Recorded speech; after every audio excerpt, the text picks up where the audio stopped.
3:14 PM पर stock का price 1000 रुपए और 3:35 पीएम पर उसी स्टॉक का ऑफिशियल क्लोजिंग प्राइस कुछ और। दोनों का सेम होना जरूरी नहीं है और इसका कारण है प्राइस डिस्कवरी का मैकेनिज्म।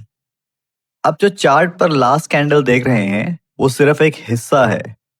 ऑफिशियल क्लोजिंग प्राइस एक पूरे सिस्टमैटिक प्रोसेस से निकलता है और अब इंडियन मार्केट में वो प्रोसेस बदल चुका है। तो सबसे पहले एक मिथ क्लियर करते हैं कि ऑफिशियल क्लोजिंग प्राइस हिस्टोरिकली भी यानी पहले भी सिंपली एक लास्ट ट्रेडेड प्राइस नहीं था। एनएससी पर जो इक्विटीज का क्लोजिंग प्राइस था लास्ट 30 मिनट्स के ट्रेड्स के वीवैप से कैलकुलेट होता था। मतलब 3 पीएम से 3:30 पीएम तक प्राइस के साथ वॉल्यूम भी मैटर करता था। लेकिन अब 3:15 पीएम पर गेम चेंज होता है। सीएएस एप्लीकेबल सिक्योरिटीज में कंटिन्यूअस ट्रेडिंग एंड हो जाती है। अब मार्केट एक डिफरेंट प्राइस डिस्कवरी मैकेनिज्म में एंटर करता है। तो अब अगर हम इसको बिल्कुल सिंपल लैंग्वेज में समझें तो 3:15 के बाद सिस्टम तुरंत ट्रेड्स मैच नहीं करता।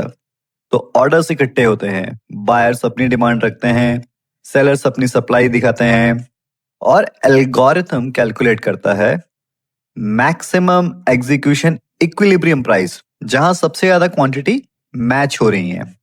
इसलिए चार्ट की लास्ट कैंडल और फाइनल क्लोजिंग प्राइस एक ही हो ये बिल्कुल जरूरी नहीं है। So let's try to understand this with an example. तो मान लीजिए कि कोई एक स्टॉक है जिसका प्राइस 1000 रुपए चल रहा है और 3:14 पीएम पर स्टॉक चार्ट पर 1000 रुपए की हरी कैंडल के साथ लास्ट प्राइस दिखा रहा है। तो आपको लगता है कि वाह क्या स्ट्रॉन्ग क्लोजिंग है, ग्रीन कैंडल है, प्राइस अपने डे हाई पे क्लोज हो रहा है। लेकिन 3:15 के बाद ऑक्शन एग्जीक्यूट होता है और फाइनल क्लोजिंग प्राइस आता है 982 रुपीज। तो अब आपको यहाँ पे एक बड़ा शॉक लगता है कि मार्केट तो अच्छा चल रहा था, मार्केट तो खराब नहीं हुआ। लेकिन सैस एप्लीकेबल है तो कंटिन्यूअस ट्रेडिंग के बाद ऑक्शन मैकेनिज्म एक्टिवेट हो जाता है और मान लो ऑक्शन के एंड पर इक्विलिब्रियम प्राइस डिस्कवर होता है 982। तो लगा झटका। लेकिन जरूरी नहीं है कि मार्केट का लॉजिक ब्रोकन हो, मैकेनिज्म डिफरेंट हो गया है प्राइस डिस्कवरी का।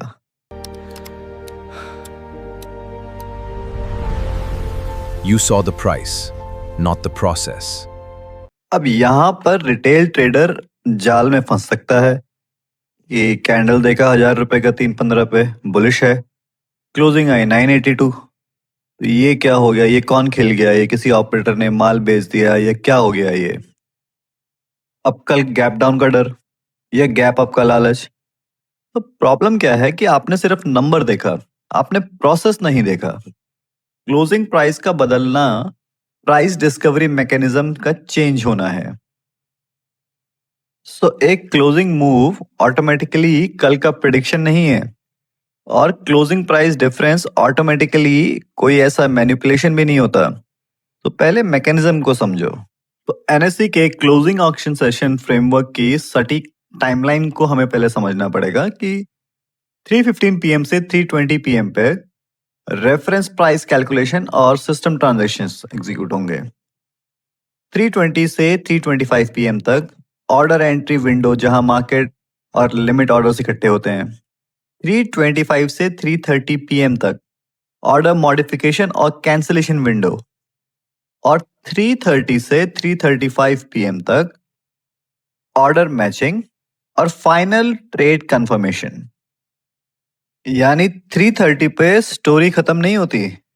सो ऑक्शन मैचिंग और ट्रेड कंफर्मेशन अभी एग्जीक्यूट हो रहे हैं और यही सेबी का एक ब्रॉडर ऑब्जेक्टिव है कि मार्केट इंटेग्रिटी इंपॉर्टेंट है और फेयर पार्टिसिपेशन हो, बेटर प्राइस डिस्कवरी हो और ऑर्डरली मार्केट चले।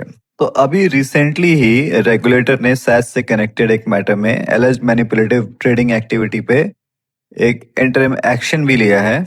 तो लेसन बहुत सिंपल है कि जब मार्केट मैकेनिज्म चेंज होता है पार्टिसिपेंट बिहेवियर भी चेंज हो सकता है और सर्विलेंस और रेगुलेशन उतनी ही इंपॉर्टेंट हो जाती हैं।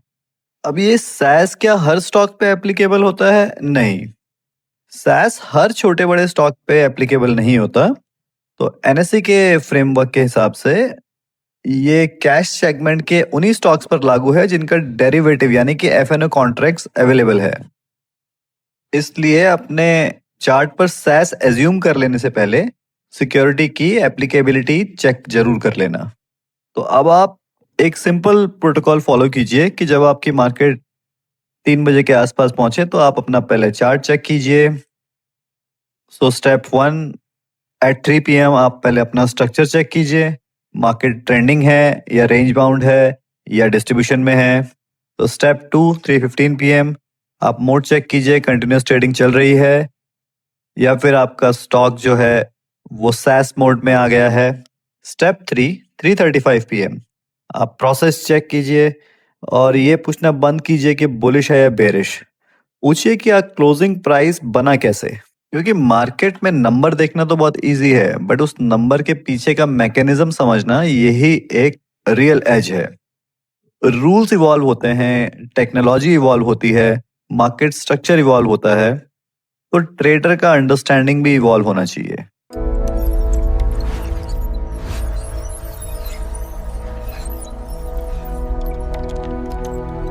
तो नेक्स्ट टाइम आप स्क्रीन पे देखो कि एक क्लोज मिला है 1250 रुपए का किसी स्टॉक का, तो इमीडिएटली मत उसको डिसाइड कर लेना कि ये बुलिश है। तो एक सेकंड रुकना, पूछना मार्केट 1250 तक पहुंचा कैसे। बिकॉज क्लोजिंग प्राइस सिर्फ एक नंबर नहीं, it is the result of a process and if the process changes हमारा इंटरप्रिटेशन भी चेंज होना चाहिए। Numbers first, hype last. Closing price आपको मिल रहा है वो सिर्फ एक नंबर नहीं है, वो एक प्रोसेस से डिराइव हुआ है। तो समझदारी से ट्रेड करें, अंदाजों से नहीं।